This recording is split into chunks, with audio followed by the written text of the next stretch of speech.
Shalom saudaraku yang dikasihi Tuhan Yesus Kristus. Selamat pagi, salam sejahtera untuk kita semuanya. Selamat datang kembali di Renungan Rohani pagi hari ini. Semoga saudara yang terkasih dalam keadaan sehat selalu. Kiranya damai dan sukacita Roh Kudus melimpah di dalam hati dan pikiran saudara saat ini. Sebelum kita mulai renungan pagi ini, marilah kita bersama-sama berdoa. Tuhan Yesus, terima kasih sudah membangunkanku pagi hari ini. Terima kasih atas penyertaan dan perlindungan Tuhan. Semua karena karunia Tuhan aku dapat bangun dengan pagi hari ini. Aku menyerahkan seluruh aktivitasku hari ini ke dalam kuasa tangan Tuhan. Jauhkanku dari yang jahat, ya Tuhan. Tuhan Yesus, tolong lindungi dan berkati aktivitasku hari ini. Tolong berkati juga keluarga dan teman-temanku, Bapa Surgawi, oleh karya Roh Kudus. Tolonglah aku untuk menjauhi segala sesuatu yang melukai hati-Mu.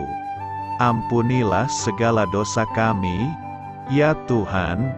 Dalam nama Tuhan Yesus, aku sudah berdoa. Amin. Sahabat saudara rohani, pembacaan ayat emas Alkitab renungan kita hari ini terambil dari 2 Timotius pasal yang keempat ayat 1-4 dan pasal yang ke-14 sampai 18. Di hadapan Allah dan Kristus Yesus yang akan menghakimi orang yang hidup dan yang mati, aku berpesan dengan sungguh-sungguh kepadamu demi penyataannya dan demi kerajaannya. Beritakanlah firman. Siap sedialah baik atau tidak baik waktunya.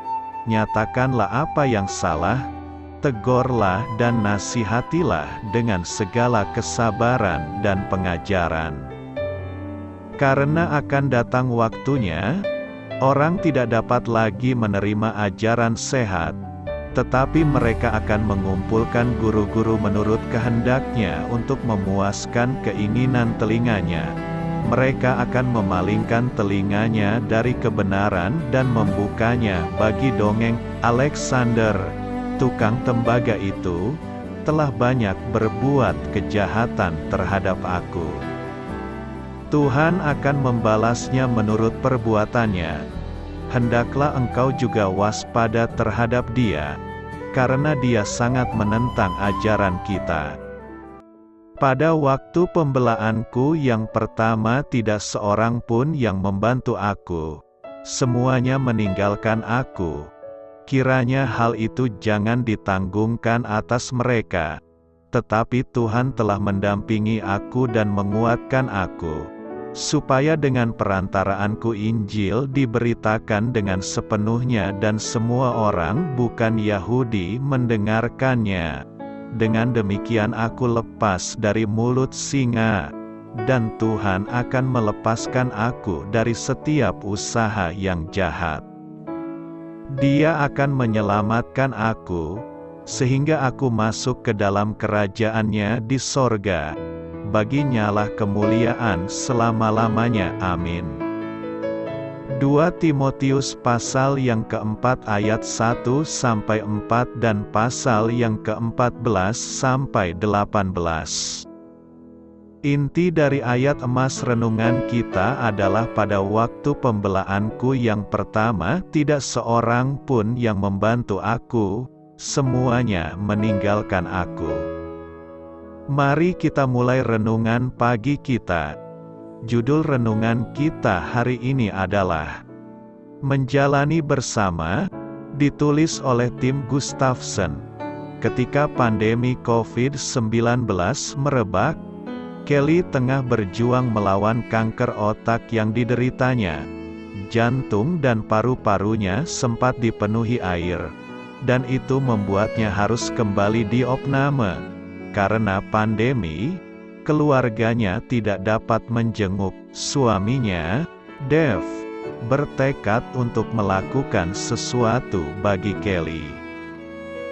Dave mengumpulkan orang-orang terdekat dan meminta mereka menuliskan pesan-pesan penguatan pada papan-papan berukuran besar. Mereka setuju, dan setelah selesai, 20 orang dari mereka berdiri di luar rumah sakit sambil memegang papan-papan bertuliskan pesan, "Ibu yang hebat, love you. Kamu tidak sendiri." Dengan dibantu seorang perawat, Kelly menghampiri jendela di lantai 4. "Kami hanya dapat melihat wajah-wajah bermasker dan lambaian tangan," tulis Dave di media sosial. Tetapi itu masker dan lambaian tangan yang indah. Di penghujung hidupnya, Rasul Paulus merasa sendirian saat mendekam dalam penjara di Roma. Ia menyurati Timotius, "Berusahalah kemari sebelum musim dingin." Dapat ditemukan di 2 Timotius 4 ayat 21. Namun, sang rasul tidak benar-benar sendirian. Ia berkata, "Tuhan telah mendampingi aku dan menguatkan aku." Tampaknya Paulus juga tetap menjaga hubungan dengan saudara-saudari seiman yang membesarkan hatinya. Ia berkata kepada Timotius, "Salam dari Ebulus dan Pudes dan Linus dan Klaudia dan dari semua saudara." Kita diciptakan untuk hidup dalam komunitas, dan kita merasakan berkat-Nya saat kita berada dalam kesulitan. Pikirkanlah, apa yang dapat Anda lakukan untuk seseorang yang mungkin merasa sendirian hari ini? Dari ayat renungan kita yang tertulis, "Pada waktu pembelaanku yang pertama tidak seorang pun yang membantu aku, semuanya meninggalkan aku." Dari ayat itu kita dapat melihat bahwa kita harus mengandalkan diri kita sendiri. Ketika kita memasuki masa di mana kita tidak memiliki apa-apa, kita tidak ada pencapaian, kita tidak memiliki nilai jual, kita tidak berguna, maka orang di sekitar kita akan meninggalkan kita. Tidak ingin repot karena kita, tidak ingin rugi karena kita, mereka akan meninggalkan kita. Bahkan kekasih yang kita miliki bisa meninggalkan kita dalam kesesakan kita, padahal kita sudah berikan segalanya, pengorbanan besar sudah kita berikan tapi dia tega meninggalkan kita. Itu semua adalah hal yang mungkin terjadi di dunia, tapi pribadi Yesua tidak akan pergi meninggalkan kamu walau kamu berada di jalan kegelapan. Jangan putus asa, jangan takut, kembali kepada Tuhan, sampaikan keluh kesahmu dan terima berkat Tuhan. Amin. Marilah kita renungkan di dalam hati kita. Kapan Anda merasa sendirian dan kesepian?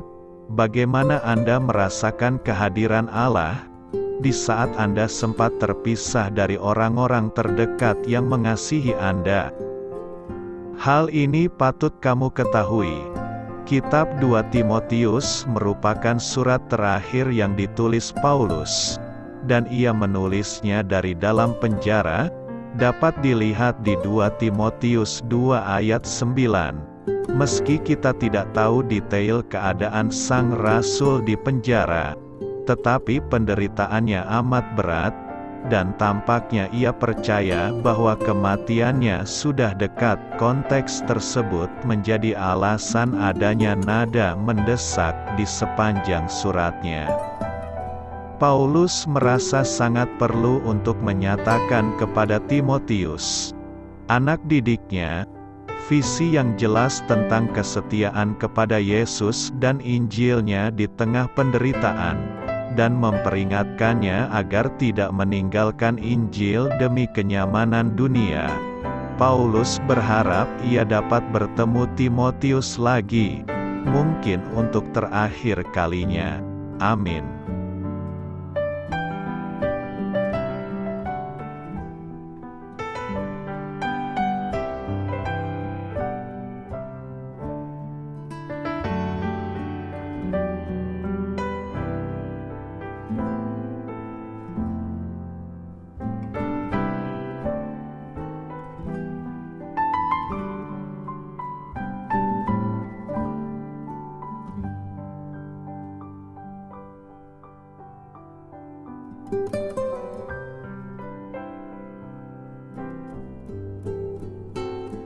Marilah kita renungkan sahabat saudara rohani.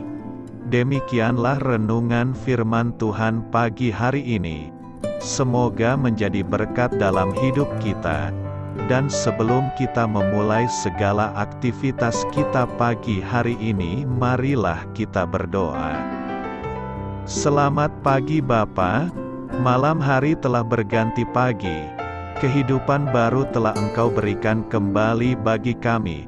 Bapa Surgawi, tolonglah aku menyadari kebutuhan orang lain, supaya aku dapat membagikan apa yang telah Engkau berikan kepadaku. Pada saat aku membutuhkan, berilah aku keyakinan bahwa Engkau akan mencukupkanku, melalui orang-orang yang mengasihi-Mu, bukan karena kami pantas atau layak, namun karena kasih karunia-Mu kami boleh ada, sebagaimana kami ada di pagi hari ini. Terima kasih Tuhan, atas kesempatan baru yang telah Tuhan berikan kepada kami, untuk bisa memperbaiki diri agar kami bisa lebih layak di hadapan-Mu. Hari ini kami serahkan semua perkara dan kesulitan yang akan kami lalui ke dalam tangan-Mu. Biarkanlah kami bisa memuliakan-Mu dalam segala aktivitas yang akan kami lakukan. Amin. Biarlah firman Tuhan menjadi pengingat untuk kita semua, bahwa tuntunan dari Roh Kudus akan selalu memberi jalan keluar bagi setiap permasalahan hidup kita, dan memberi kedamaian di hati kita. Sampai jumpa di renungan pagi saudara rohani berikutnya. Kiranya Tuhan selalu memberkati saudara semua hari ini. Amin. Shalom.